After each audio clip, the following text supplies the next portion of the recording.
नमस्कार दोस्तों। आज की कहानी है मुझे घरेलू लड़की नहीं चाहिए। देवर जी, अब तो आपकी नौकरी लग गई। मेरी सलाह मानो, मैं आपके लिए अच्छी सी घरेलू लड़की ढूंढ देती हूँ। आप जल्दी से शादी के लिए हामी भर दीजिए। सुरेखा ने अपने देवर जतिन से कहा। हाँ भाभी, शादी तो जरूर करूँगा और मुझे घरेलू लड़की नहीं चाहिए। घरेलू लड़की से क्या समस्या है देवर जी? आखिर मैं भी तो तुम्हारे भाई का पूरा घर संसार संभालती हूँ। हाँ भाभी, यह तो सही है कि आप भैया का पूरा घर संसार संभालती हो। और भैया को कितना संभालती हैं आप? अपने आप से पूछो। मतलब क्या है तुम्हारे कहने का? साफ साफ कहो। सुरेखा नाराज होते हुए बोली। मुझे साफ साफ कहने की जरूरत नहीं है। आप खुद अपने से सवाल कीजिए। क्या आप अपनी जिंदगी से खुश हैं? आपको भाई से कोई शिकायत नहीं? जतिन अपने बड़े भाई साहिल से 10 वर्ष छोटा है। मुश्किल से जब वह 15 साल का था तब सुरेखा इस घर में बहू बनकर आई। पूरा घर खुशियों से झूम उठा था। सुरेखा थी ही इतनी प्यारी। धीरे धीरे सुरेखा ने सभी का दिल जीत लिया। जतिन की माँ यशोदा देवी अपनी बहू पर वारी वारी जाती। सुंदर, सुशील, सुघड़ जैसी बहू की उन्होंने कल्पना की थी, सुरेखा उनकी कसौटी पर खरी उतरी थी। पर शिक्षा के क्षेत्र में सुरेखा ज़्यादा पढ़ी लिखी नहीं थी। बीए फाइनल करते करते सुरेखा की शादी साहिल के साथ तय हो गई थी। साहिल ने इस बात के लिए सुरेखा से कई बार कहा कि घर के काम से समय निकालकर तुम थोड़ा अपनी शिक्षा की ओर ध्यान दो। अगर तुम्हें आगे पढ़ना है तो मैं घर के काम के लिए सर्वेंट लगा दूंगा। और जब मैं तुम्हें देखने आया था तो तुमने कहा था कि तुम मेरे यहाँ आकर अपनी आगे की पढ़ाई जारी रख सकती हो, हमें कोई प्रॉब्लम नहीं। और तुमने भी हामी भरी थी। सुरेखा हंसते हुए कह देती, अरे पतिदेव, अब तो शादी हो गई, अब पढ़ लिख कर क्या करना? आप तो पढ़े लिखे हो, बात आई गई हो जाती। लेकिन जैसे जैसे जतिन बड़ा हो रहा था, पग पग पर वह यह अपेक्षा करता कि उसकी बड़ी भाभी उसका मार्गदर्शन करे, उसके प्रोजेक्ट बनाने में, उसकी पढ़ाई में। लेकिन सुरेखा इन सब में पीछे रहती। और तो और अगर बाजार का जरा सा काम हो तो इसके लिए भी सुरेखा के कदम घर से बाहर ना निकलते।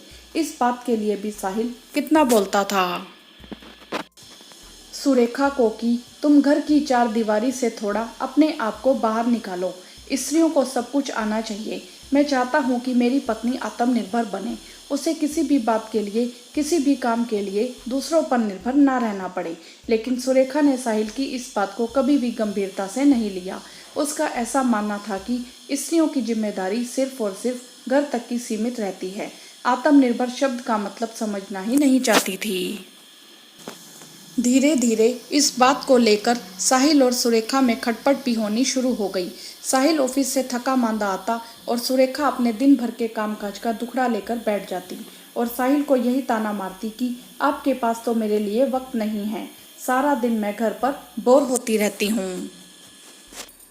साहिल भी गुस्से में बोल देता, अपने मन से नहीं लगता तुम्हें? मैं थक हार कर आया हूँ और तुम अपना राग अलापने बैठ गई। अगर कभी सुरेखा को अपने मायके जाना होता तो वह साहिल से जिद करती थी, आप मुझे छोड़ने जाओ और लेने आओ, क्योंकि सुरेखा अपने माता पिता की इकलौती संतान थी। पूरी जिम्मेदारी सुरेखा की साहिल की बनती थी। बेचारा साहिल परेशान हो जाता, कभी उसको ऑफिस से छुट्टी मिलती, कभी नहीं।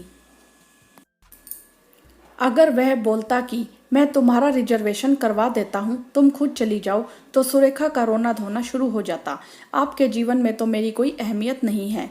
कुछ वर्षों बाद सुरेखा और साहिल के जीवन में एक नन्हे मेहमान का आगमन हुआ और दोनों की जिम्मेदारियां बढ़ती चली गई। ऑफिस से निकल घर की एक एक चीज की जिम्मेदारी साहिल के कंधों पर थी। सुरेखा ने घर तो बहुत सुगढ़ता से संभाला था, लेकिन साहिल को उससे यह अपेक्षा थी कि घर के बाहर के कामों में भी उतनी ही जिम्मेदार होती तो शायद उसके लिए आसानी हो जाती। बाल मन जतिन यह सब देखकर धीरे धीरे अपने मन में यह बात घर करता गया कि मैं एक घरेलू लड़की से शादी कभी नहीं करूंगा। और सही भी तो है। पढ़ाई के सिलसिले में 5 साल बाहर रहकर जतिन अपना खाना बनाना भी सीख गया था, क्योंकि उसको हॉस्टल का खाना अच्छा नहीं लगता था। इसीलिए साहिल ने उसको एक अलग से कमरा दिलवा दिया। खाने पीने की और ज़रूरत की सारी चीज़ें जतिन ने अपने कमरे में धीरे धीरे जुटा ली थी।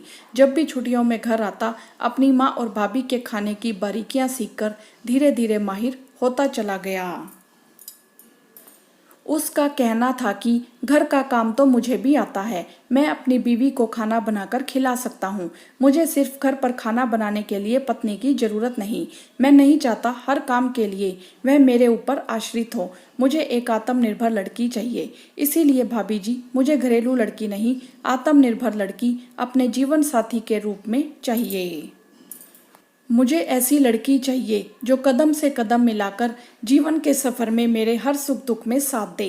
अपने देवर से यह बातें सुनकर आज सुरेखा को एहसास हो रहा था कि उसने समय के साथ कदम से कदम मिलाकर अपने जीवन में चलना नहीं सीखा। अपने आप को घर की चारदीवारी में कैद करके अपने जीवन को संपूर्ण मान बैठी थी।